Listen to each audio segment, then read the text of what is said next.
आज की वैश्विक राजनीति में भारत की छवि तेजी से बदल रही है और देश एक मजबूत वैश्विक खिलाड़ी के रूप में उभर रहा है। हाल ही में भारत और अमेरिका के बीच उच्च स्तरीय वार्ता हुई, जिसमें दोनों देशों ने सुरक्षा सहयोग, तकनीकी साझेदारी और हिंद प्रशांत क्षेत्र की स्थिरता पर विशेष ध्यान दिया। दोनों पक्षों ने संयुक्त सैन्य अभ्यासों को बढ़ाने और रक्षा तकनीकों के आदान प्रदान की योजना बनाई, जिससे उनके सहयोग को एक नया आयाम मिलेगा। हालांकि आर्थिक मुद्दों जैसे रूस से सस्ता तेल आयात पर मतभेद बने हुए हैं, फिर भी इन वार्ताओं से स्पष्ट होता है कि भारत अपनी राष्ट्रीय सुरक्षा और आर्थिक हितों को संतुलित करने की कोशिश में जुटा है। एक ही समय में भारत और चीन के बीच नई कूटनीतिक पहल देखी गई है। सीमावर्ती क्षेत्रों में तनाव कम करने के लिए दोनों देशों ने व्यापार पुनः शुरू करने, नए विमान सेवा मार्गों को जोड़ने और सीमा सुरक्षा को बेहतर बनाने के लिए सहमति जताई। यह पहल दोनों देशों की पुरानी प्रतिद्वंद्विता को कम करने और आर्थिक रिश्ते सुधारने की दिशा में बड़ा कदम है। हालांकि भविष्य में इसके वास्तविक प्रभाव को देखना बाकी है, पर यह प्रयास शांति का संकेत जरूर देता है। ब्रिक्स देशों की हाल की बैठक में डॉलर की निर्भरता कम करने की कोशिशें जारी हैं, लेकिन फिलहाल एक साझा डिजिटल मुद्रा पर सहमति नहीं बन सकी। इसके बजाय सदस्य देश अपनी स्थानीय मुद्राओं में लेन देन को बेहतर बनाने पर काम कर रहे हैं। भारत ने स्पष्ट किया है कि डॉलर पूरी तरह से हटाना असंभव है, लेकिन तकनीकी नवाचार के माध्यम से भुगतान प्रणाली को अधिक कुशल बनाया जा सकता है। डिजिटल और ब्लॉकचेन तकनीक में सुधार से ब्रिक्स देश अपनी आर्थिक भूमिका को मजबूत करने की दिशा में बढ़ रहे हैं। वहीं भारत में तकनीकी क्षेत्र में भारी निवेश हो रहा है, खासकर आर्टिफिशियल इंटेलिजेंस और डेटा केंद्रों के निर्माण में। टाटा समूह द्वारा 6.5 अरब डॉलर के बड़े एआई डेटा सेंटर की घोषणा देश की डिजिटल क्षमता को चौड़ा करेगी। इसके अलावा विश्व की बड़ी तकनीकी कंपनियां भी भारत में निवेश बढ़ा रही हैं, जिससे नई तकनीकी नौकरी के अवसर पैदा होंगे। नीति आयोग की ताजा रिपोर्ट के अनुसार अगले 5 वर्षों में एआई क्षेत्र में लाखों नौकरियां बनाई जाएंगी, जो भारत को वैश्विक तकनीकी हब बनाने में मदद करेंगे। इस पूरे बदलाव और प्रगति के बीच भारत वैश्विक मंच पर एक नई पहचान बना रहा है, जहां राजनीति, अर्थव्यवस्था और तकनीक सभी का संतुलन बेहद महत्वपूर्ण है।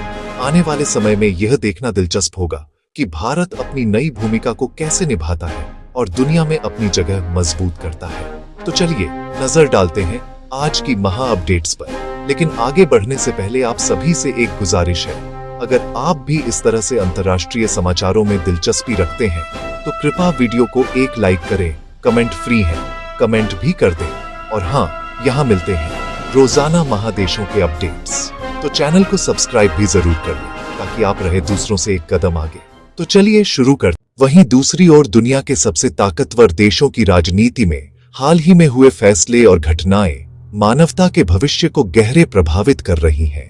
अमेरिकी सुप्रीम कोर्ट ने हाल ही में चुनाव प्रक्रिया को चुनौती देने वाली याचिकाओं पर सुनवाई के लिए अपनी तैयारियों का संकेत दिया है, जिससे आगामी चुनावी प्रक्रिया में व्यापक बदलाव संभव है।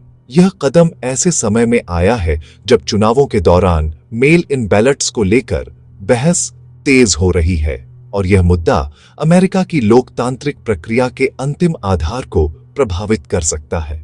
सुप्रीम कोर्ट की इस पहल को राजनीतिक गलियारों में भारी महत्व दिया जा रहा है, क्योंकि यह न केवल चुनावी कानूनों की समीक्षा है, बल्कि लोकतंत्र की जड़ों को भी मजबूत या कमजोर कर सकती है।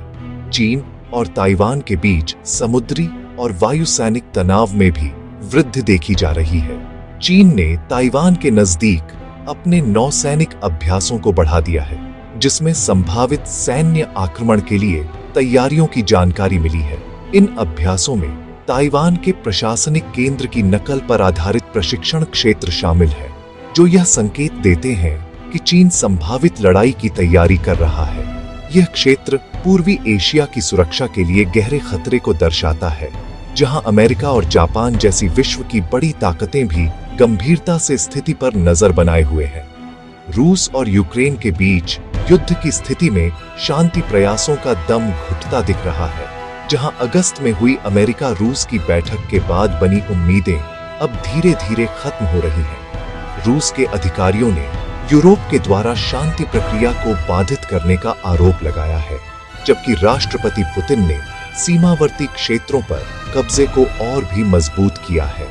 इस लंबे चले आ रहे संघर्ष ने न केवल यूरोप बल्कि पूरी अंतर्राष्ट्रीय व्यवस्था को खंड खंड कर दिया है और नई वार्ता की दिशा में अभी तक कोई ठोस प्रगति नहीं हुई है। यूरोप में ऊर्जा संकट के मद्देनजर हाल की रिपोर्ट में साफ कहा गया है कि सर्दियों के मौसम के बावजूद गैस की आपूर्ति में कमी नहीं आने वाली है। यूरोप के भंडारण स्थानों में गैस की मात्रा सामान्य से ऊपर है, जिससे ऊर्जा आपूर्ति जोखिम में कम बनी रहेगी। हालांकि रूस से गैस की आपूर्ति बंद होने के कारण चिंताएं बनी हुई हैं। यूरोपीय देश अन्य स्रोतों से गैस आयात बढ़ाकर स्थिरता बनाए रखने का प्रयास कर रहे हैं। यह यूरोप के लिए एक बड़ी उपलब्धि है, जो पिछले वर्षों के ऊर्जा संकट से उभरने का संकेत देती है। मध्य पूर्व में सऊदी अरब और ईरान के बीच तनाव भी बढ़ा है, खासकर यमन में ड्रोन हमलों के चलते। सऊदी एयर डिफेंस ने कई ड्रोन हमलों को विफल किया है, जो कि क्षेत्रीय तनाव के गंभीर संकेत हैं। ये हमले न केवल सऊदी अरब की आर्थिक स्थिरता को प्रभावित कर रहे हैं, बल्कि विश्व तेल बाजार में भी अस्थिरता पैदा कर रहे हैं।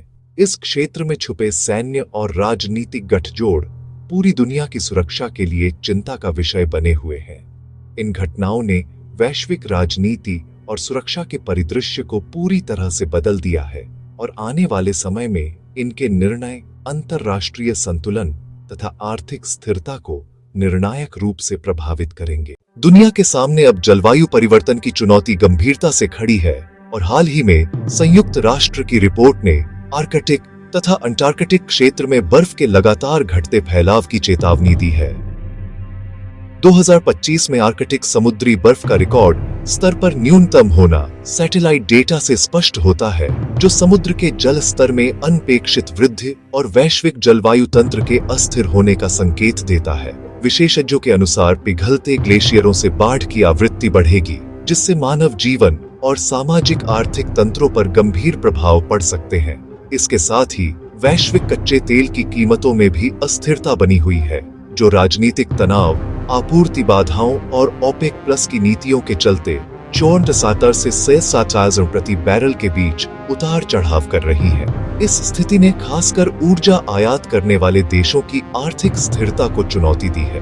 वहीं आर्टिफिशियल इंटेलिजेंस के क्षेत्र में तेजी से हो रहे विकास के बीच विश्व के विभिन्न हिस्सों में AI के सुरक्षित और नैतिक उपयोग के लिए कड़े नियम लागू किए जा रहे हैं। यूरोपियन यूनियन ने पारदर्शिता और सुरक्षा सुनिश्चित करने वाले AI कानून लागू किए हैं, जबकि इटली और अमेरिका के राज्यों ने भी AI पर निगरानी एवं नियंत्रण के लिए महत्वपूर्ण कदम उठाए हैं। ये पहल वैश्विक स्तर पर AI के लाभों को अधिकतम और दुष्प्रभावों को न्यूनतम करने की दिशा में अहम साबित होंगी। इस प्रकार जलवायु, ऊर्जा और तकनीकी नियमन तीनों ही मानवता के उज्ज्वल और स्थायी भविष्य के लिए निर्णायक मुद्दे बन रहे हैं, जिन पर विश्व समुदाय को गंभीरता से ध्यान देना होगा।